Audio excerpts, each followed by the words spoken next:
Apple says the AI is private. Powerful privacy. And technically, they are right. They don't say your data. They encrypt it, they seal it, and call it yours. But what they don't say is this: privacy isn't the product, it's the hook. Apple Intelligence wasn't built to protect you from data-hungry AI. It was built to protect Apple from you ever living. Because once you see how this really works, you realize privacy isn't freedom, it's the cage. And in this video, you're about to see the part of Apple's privacy they never mention. Let's start with what Apple does say: on-device processing, end-to-end encryption, private cloud compute. It sounds like a fortress, and compared to Google and Meta, it is. But here's the catch: this fortress isn't just for safety, it's for containment. Google's model is expansion. They will make money when you leave the ecosystem and click something elsewhere. Apple's model, enclosure. They make money when you stay. When your watch syncs with your iPhone, when your Mac whispers to iCloud, privacy becomes the story that keeps you inside. Comfort with a monthly fee. Your photos, private. They're locked in iCloud. Your health data is encrypted, but only Apple can read it. Your messages are secure until a green bubble ruins the illusion. Privacy isn't the product, the ecosystem is. Privacy is the moat. Now comes Apple's next move: Apple Intelligence. They led to AI. ChatGPT has been running labs around Siri for 2 years now. But instead of catching up, they pivot quietly, elegantly. They say, we're doing AI differently. On-device, private. That's not a technical decision, it's a business one.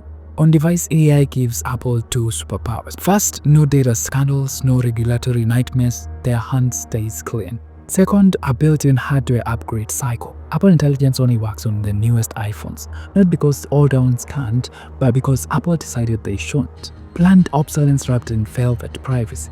And when your phone runs out of processing headroom, enter private cloud compute. Your data leaves your device briefly, encrypted, private. But now Apple owns infrastructure you depend on, and dependence is always monetized. Subscriptions, iCloud, premium AI tiers, the moat grows deeper and more profitable. Then the twist: Apple partners with OpenAI.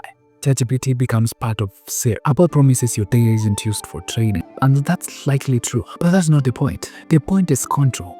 Apple doesn't need to build the smartest model, they just need to own the doorway to it. OpenAI does the heavy lifting. Apple controls the interface. If it fails, OpenAI gets the play, and if it succeeds, Apple gets the glory. It's the same play they ran with Google Maps: partner, integrate, then replace. Will Apple ditch OpenAI?